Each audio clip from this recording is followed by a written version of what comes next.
Hey y'all. Okay, so y'all see me in that same outfit. Y'all know where I'm at. I'm in the car. I'm kind of batch recording as I go along. So, I wanted to talk to y'all about the worst salon that I ever worked at. And I'm probably going to end up like crossing over with these stories only because it literally like, okay, I was working at a barbershop. I left the barbershop and then ended up going to this salon, and it was all within like the same like month or whatever. So I'm gonna break it down from like the barbershop experience and the salon experience, but today we're gonna talk about the salon experience. So I'll like kind of segue from the barbershop and how I ended up in the salon, and then tell y'all the story. So the barbershop, I had worked at the barbershop for about 2.5, almost 3 years. The owner there, like I said in a previous video, he could be really, really cool. He's a Cancer, so let me just say that. He could be really, really cool, but when he wasn't cool, he wasn't cool. And it just got to a place where it was just too much to deal with. And I felt like there was some secret animosity there. He was very emotionally abusive. So like, if he was one of those men where like if he couldn't control you, he would just bully you. And that didn't work for me because I'll ignore you. And so part of the reason why I ended up leaving was one of like my husband now, who we began to date. And when we were dating, of course, at the time we didn't tell anybody what was like that we were talking or anything like that.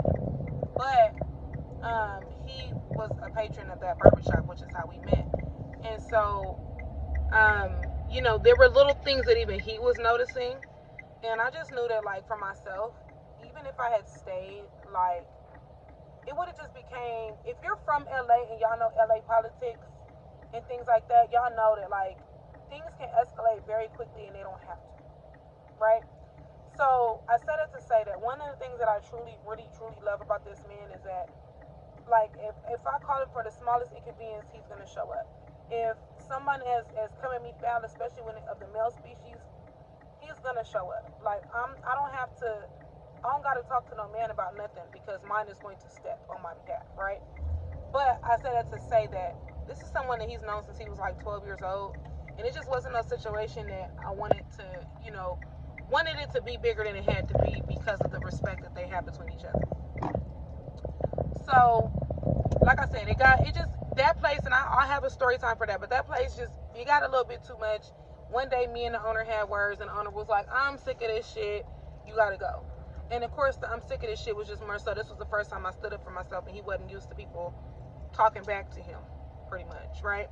So I left that place, and I ended up. My little sister one of her close friends, or at the time, I don't know y'all now, but one of her close friends at the time was going to a stylist that used to work in this shop. Shout out to my girl LD. And so I ended up working there a little after LD was working there. So I didn't get to meet her at that time. I met her after the fact. But that is how I was referred to that shop because my sister. Come on, girl, what you doing? Bring your ass. Okay, thank you. My sister was going there with her friend. So, y'all know I'm in the car. I'm driving to Target. I apologize. Um, yeah. So I spoke with the lady over the phone. My sister was like, "Here's the lady's number," and I think it ended up being like the reason why they knew this lady is because the lady was like my sister's friend's godmom or auntie or something like that. And so my sister was like, "Oh, my friend such and such is godmom. She just opened up this shop. It's in an area that the area might not be the coolest, but it's a nice shop, and you get along with everybody. It's gonna be cool. We'll be fine." Now, like grew up in South Central and Inglewood for the most part, but like anybody that's from LA knows that like anytime you go anywhere towards the east side, like that just ain't your area. If you're not from the east side ain't your area, right? And that's no shade to my east side girls because one of my closest friends, that's where her peoples is from. I'm just saying, if you are West LA, Inglewood, baby, all of that, the east side is just not your area. That's just what it is, right? You got to know somebody to be over there. You don't just be over there just because. So I said that to say that this particular shop was on the east side, but like me, I'm a square. Like I didn't grow up. I grew up between here and Arizona, so I don't have no funk with anybody, Um, Even the people I went to like elementary and middle school with, they don't even remember me like that because I was so back and forth between my parents. Um, but yeah, so I spoke with the lady, told her the situation, told her why I was looking for a new shop home, and she was very sweet over the phone. And she was like, "Well, I want you to come in and come see like the shop and pick out a station." I'm like, "Okay, cool, no problem." She tells me the booth and I'm like, "Oh yeah, I can do that. That's fine." And so I come in, I see the shop, beautiful shop. Like she laid it out, plush. Like it was, this is one of those areas on the east side that they started to gentrify. And so the salon that she had, like, they had completely gutted and remodeled this entire space. And the lady got really good taste. Like, that's one thing I can say. She decorated the hell out of that place. That shop was gorgeous, right? And so what ended up happening was when I came in and spoke to her, was a lady that came in and she needed a weave for something. And she had asked me, like, "Are you available right now? Because she needs XYZ and this is not really a service I offer, but the person that's supposed to do it is not here and I don't want to turn her away." And I'm like, "Yeah, cool, no problem." Because for me, I looked at it like, well, shit, this is my opportunity to show these people what I'm working with, right? So this lady understands that, like, I'm not hiring nobody whose work is trash or doesn't know what they're doing. So I do the lady's hair, do the client's hair, whatever. The lady was already the lady was already washed, and I want to say that the owner had an assistant, so the assistant braided the beehive. All I had to do was sew the weave in and like cut the bangs or whatever. So I was like, okay, cool. So this first client this lady referred to me was cool. The shop was cool. The lady was really nice. She brought on this persona like big sister, right? And you guys already know where I'm getting with that. When you run into people that want to automatically assume the big sister role, it can go one of two ways. Because like in my salon or like with my clients, I'm big sister too. But you got to be careful because some of these people will play big sister and then act like they your mama. And then when shit doesn't go the way that they expect it to go, or when they can't control you, then they get to acting funky with you, right? So anyway, so she came off as big sister, but I'm telling you, she was sweet as pie. She was really nice. You know, I honestly feel like she was going through something at the time, and life was starting to crumble for her. And because I happened to be there at the time, I was the one that kind of witnessed the personality switch from her, right? So a few things. I was usually the only person working in there. Her assistant would braid from time to time, but that wasn't her primary job. So most of the time she would come in if someone needed her to work. My little sister was my assistant, so I didn't really need an assistant, but if she needed like work or something, then I would, be like, "Hey girl, whatever, whatever." Let me just say that she was really cool until I learned that she was a yes man. So me and my sister would be in there banging them out. Like at the time, I really didn't care to braid like that, so my little sister would braid all the heads. But like weaves, I was really like that's when I was really learning how to like hone in my ponytail skills, all of that. We was in there doing a damn thing. So I noticed that I want to say maybe about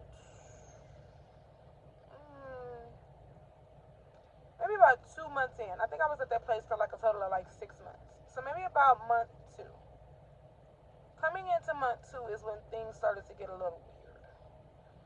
So we had a key to the place, and then you had like it had a like the little buzzer. So everybody had a remote. You could just click the little remote, and it would unlock the door.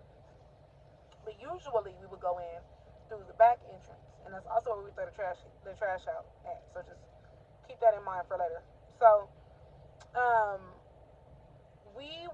I would usually come in through the back because usually the way that her shop was is she had this like big long security gate, so you would have to come through the back, push the little button, let the security gate up, and then you could let your clients in and out because it was this beautiful like big. The whole front of the salon was just this big gorgeous glass. And so I want to say by about month like two, I started to have a really hard time getting in the salon. So I would like go in, get ready to use my key to the door, and I can't open the door. Like the door would unlock and stuff, but I couldn't open the door. I'm like, okay. So one day I thought maybe the door is jammed. I kind of pushed the door kind of hard, and I looked, and there was like I could get the door cracked. There was a chair. She had propped the chair under the door, like the doorknob. And mind you, y'all know like salon chairs is heavy as shit. So you can't just really just be pushing them around and moving them. This is what she had like propped up under the door. And I'm like, what the fuck is okay. So I called her and I said, hey, we're gonna call her Angela because I don't want to call this lady by name. But I'll call and say, hey Angela, like I can't get in the shop. Like, the front gate is down and the back door is, I can't get in. Oh, I'm so sorry. Give me a second. She was still really polite and nice about it. So I was like, oh, okay. And so, she, like I said, I think that she was living out of her shop, but it's not to bash her. I'm just using this for context. Like, I feel like that's why she started to move the way that she was moving, because she was trying to, I believe, keep herself safe, but she didn't want people to know what was going on with her, right? Um, and so I said it to say, like I said, like, I started to get random texts from her, and the text would be like, "What time you coming in? What time you coming in? What time you coming in?" And I would never answer because I was just like, "What? Like, you told me I got 24-hour access to this place, so why do I need to check in now when I got keys?" Or I would wait, whenever I would wake up, then I would just respond and say like 9 or whatever. But it would irritate the shit out of me. Because when I tell you guys, single day, every single day, I was being asked what time I was coming in. So one morning, I remember she sent me a question mark, and I replied back, and I was like, "Look, I'm never up as early as you are, but I come in every day at 9 unless unless I start my day later. Like, why? What's up? Oh, I got a client on Instagram that needs an appointment. Okay, that's not how my books work. You have to book with me through my books." I began to notice that once she realized that she could not run and control my independent business is when she started to get weird with me. To the point where my clients were beginning to notice it and notice the tension. Now, one thing that everybody that knows me knows, I live in my own little bubble of happiness. So unless you blatantly tell me to my face that you don't like me, it's not something that I like look for or expect, right? I'm very much like, unless you tell me you got a problem with me, we don't have a problem. And even if you got a problem with me, we still have a problem because I have no reason to have fun with you, right?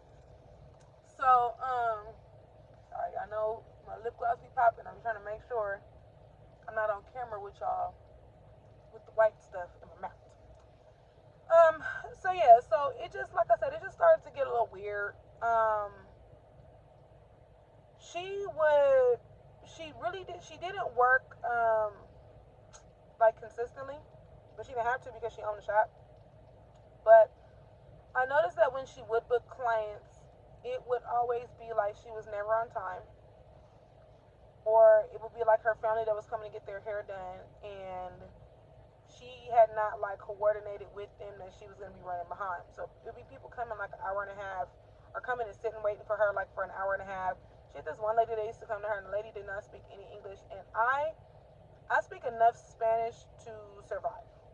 Like like, for me, like, I can understand more than I can speak back. So a lot of the time when you speak to me in Spanish, I will respond in English.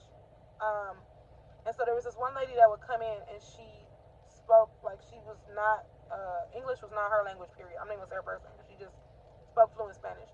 So what would happen is the lady would come in and she would speak in Spanish, and then I could translate and say this is what she said, but I couldn't tell her back like in Spanish, blah blah blah blah. So I remember the lady came in. She had an appointment with the owner, and the owner got mad at me, like, "Why you didn't tell me that she was here?" And I'm like, "Well, I thought that you knew you had a client at 11:30. Why do I need to tell you that your 11:30 is here? If you were here at 11:30, then you would know that. Like, you don't have to tell me when my clients is here." And she just started acting weird with me from that. I remember one time, it was one particular time where like everybody was at work, which was very rare, and one of my sisters came and got her hair done, and I remember my sister wouldn't leave, and I was like, "Is everything okay?" And she was like, "Yeah." She was just like, "I'm trying to make sure you okay." And I'm like, "What do you mean?" So she ended up texting me later and was like, "The bitches was acting weird, like, I didn't want to leave you there by yourself, and some weird shit happened." I'm like, "Okay." So just gradually over time, I just started to notice like shit happened. Like, um, the final straw. So the day that I left, the final straw for me, I came to work, and there were no towels, and I had washed towels the day before. I go to knock on the door. Mind you, this lady lived there at this point, so all you have to do is text her and let her know what time you're going to be there, and the door was already open. So I knew she was there, and her car was there. So I go to knock on the door and ask her, like, where the towels are, whatever, whatever. No answer. I'm like, okay. I don't care what anybody says. You can feel when someone has animosity with you. So I went to knock on the door. Nothing. I remember one of my clients pulling up and saying, "Hey, I knocked on the salon door to let her know I was waiting on you. She just looked at me, rolled her eyes, and turned around." And I was like, "You know what? I sincerely apologize. Maybe she's going through something. I'll be there shortly." My client, thank God my client lived in the area, girl. She had to run back and get a towel just so I could wash her and dry her hair. Another thing, this lady turned off the electricity, but she wasn't the sharpest tool in the shed. So, like, there was enough first of all, there was natural light coming in, but there was enough electricity for me to still plug in my flat irons and stuff like that. It's just the light in the shop, the lights didn't work all of a sudden. Okay, whatever. So like me, one thing I tell people, I was homeless doing hair on somebody's porch, so it ain't much you can do to stop me. What's a hummingbird? You guys, hummingbirds are like my guardian angels. They always come around, like, as a little sweet reminder to me. I don't see them all the time. When I do, like, they get really close. This one literally sitting in front of my window right now, looking uber adorable, eating the nectar out of flowers. Anyway, so hi now, we got us an appointment. Thank you. Anyway, so yeah, so that particular day, that was like my last day. So I'm gonna just fast forward and tell y'all about my last day. So like I said, that day there was no towel. She was doing weird shit with electricity. TV didn't work. All this just weird shit. What bothered me about the entire situation was I'm a person that feel like we could talk about anything. Anything could be talked about. If I did something to rub you the wrong way, if I said something that you didn't like, if I'm friends with somebody, I don't know, that did you fat, whatever it is, we're too freaking grown. This lady was 20 years my senior. All you had to do was talk to me. If I did something that rubbed you the wrong way, you could have said something. You didn't say anything. You just did a whole bunch of passive aggressive like bullshit, and I just didn't think that that was necessary because I had a lot of respect for this lady, and I always had like nothing but kind words to say about her, and the energy was not reciprocated. So I just realized that morning, like I remember just walking around and I was just like, why am I going through this a second time? Like I said, I know that I'm kind of jumping ahead, but the barbershop story will make this story make sense when I say that. But it was just like, why am I going through this a second time? Like, okay, maybe I am doing something. How did I end up here? And I just, realized in my head, I said, I'm not staying here. So I finished the first client. I had another client coming immediately after. And then my client that was coming after her, I had already texted her and was like, look, I'm going to meet you at the house. This is my last day here. As soon as I finish this client, I'm packing up all my stuff and I'm out. And she was like, oh, okay, cool, no problem. So what I did was, is after I finished the first client, mind you, while all this is happening, this lady is in the back room. So after I finished the first client, what I did was, is I think the next client was like a weave, but this particular client, literally all she ever got was like a lace closer showing, and it was curly hair. So I didn't need nothing but like needle thread. I didn't need no flat irons or nothing. So what I did was, is everything that I did not need, I went and carried all of that stuff to my car and packed it up.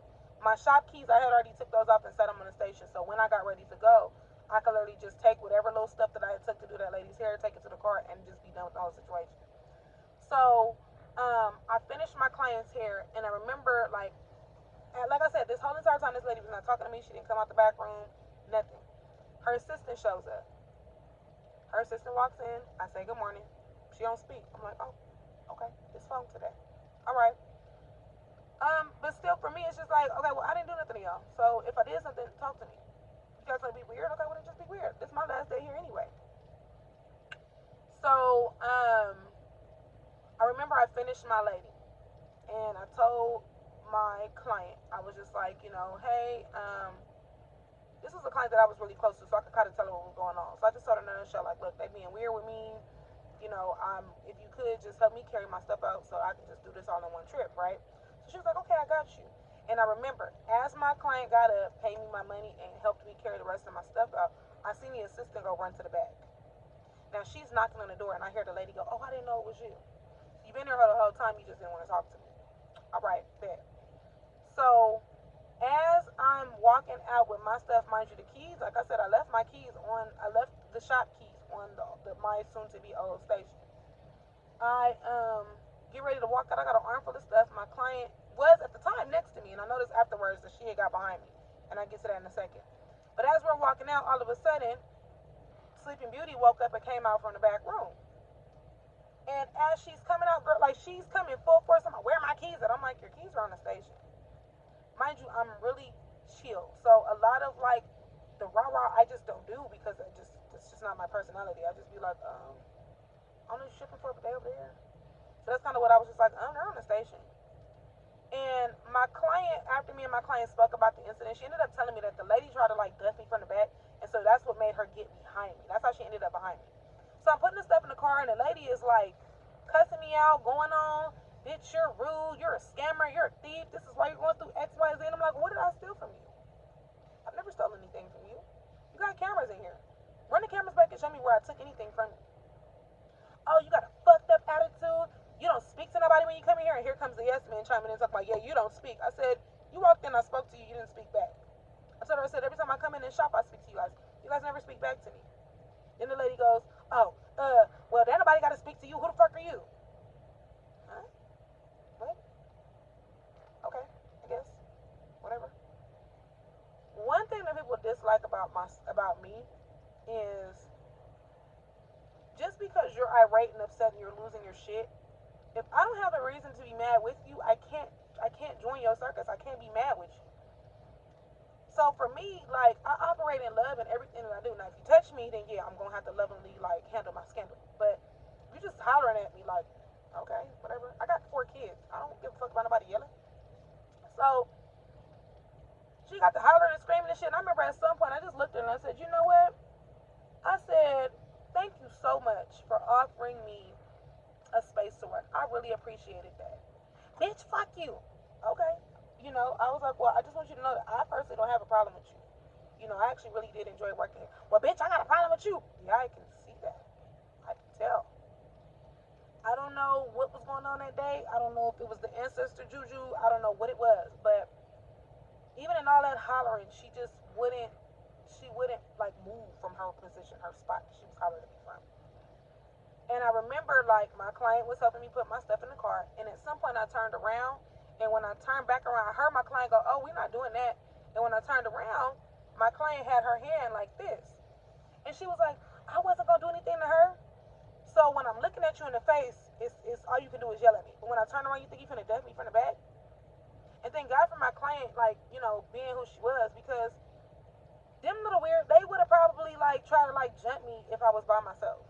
And it's like, bro, for what? Because I chose to leave your salon?